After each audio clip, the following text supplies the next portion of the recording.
In the 11th century, a Japanese woman known as Murasaki Shikibu wrote the Tale of Genji, a 54-chapter story of courtly seduction believed to be the world's first novel. Nearly 2,000 years later, people the world over are still engrossed by novels, even in an era where stories appear on handheld screens and disappear 24 hours later. What exactly do human beings get from reading books? Is it just a matter of pleasure, or are there benefits beyond enjoyment? The scientific answer is a resounding yes. Reading books benefits both your physical and mental health, and those benefits can last a lifetime. They begin in early childhood and continue through the senior years. Reading strengthens your brain. A growing body of research indicates that reading literally changes your mind. Using MRI scans, researchers have confirmed that reading involves a complex network of circuits and signals in the brain. As your reading ability matures, those networks also get stronger and more sophisticated.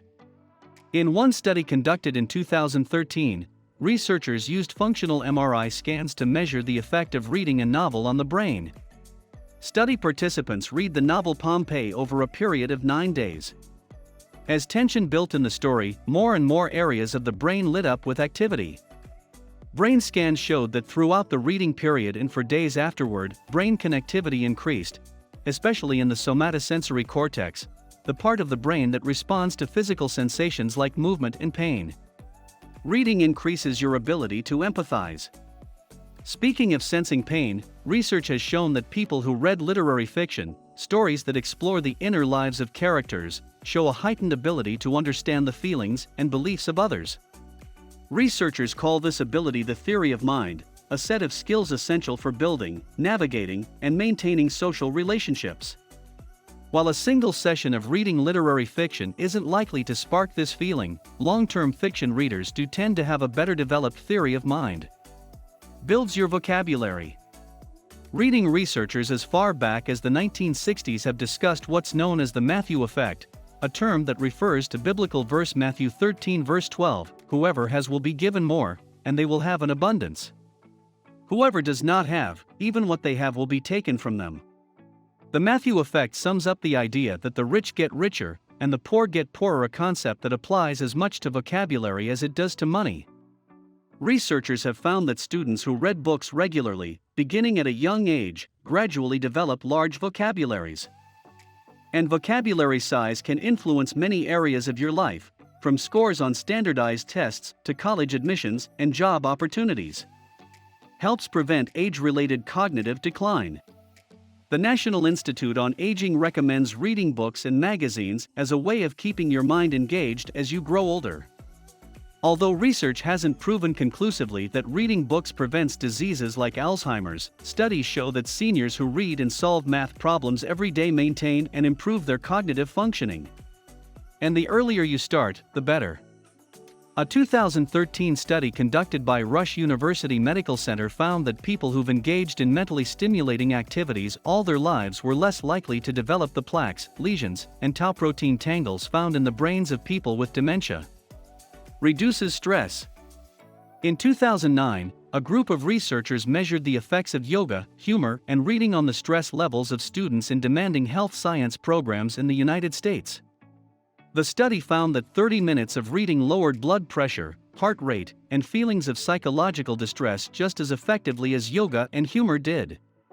The authors concluded, since time constraints are one of the most frequently cited reasons for high stress levels reported by health science students, 30 minutes of one of these techniques can be easily incorporated into their schedule without diverting a large amount of time from their studies.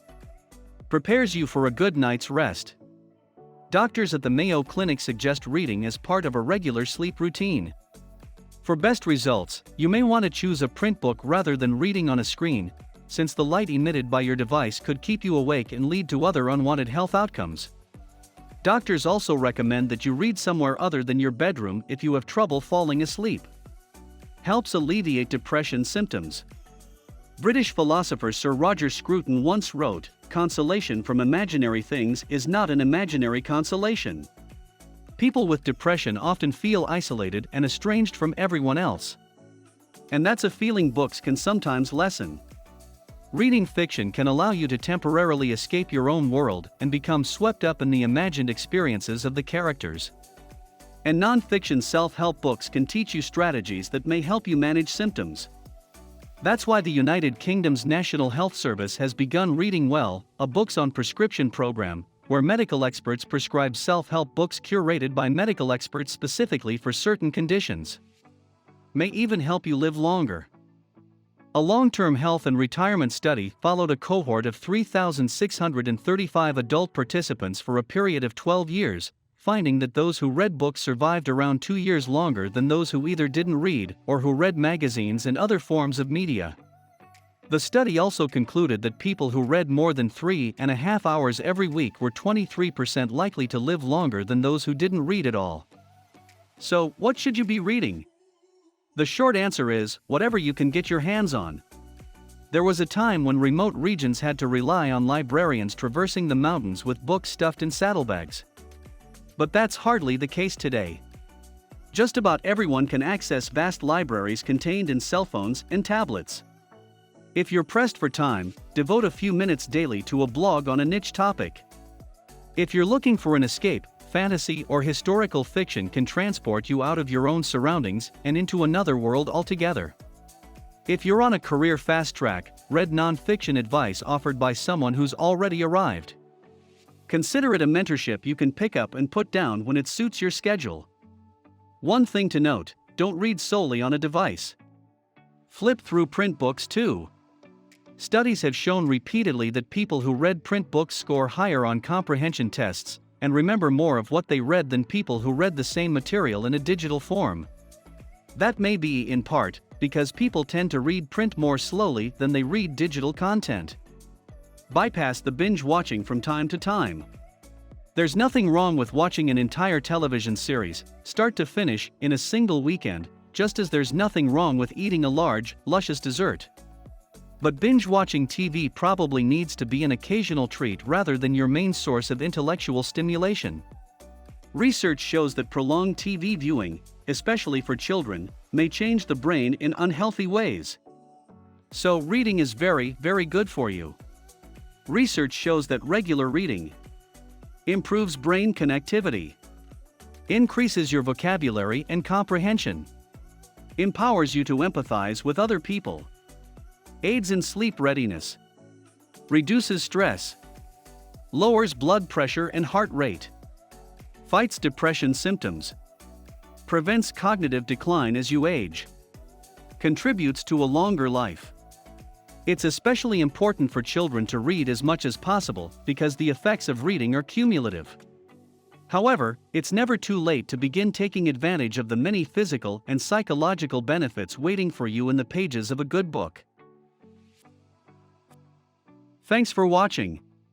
If you like our video, then hit the like button and don't forget to share and subscribe to our channel for more valuable videos to improve your life.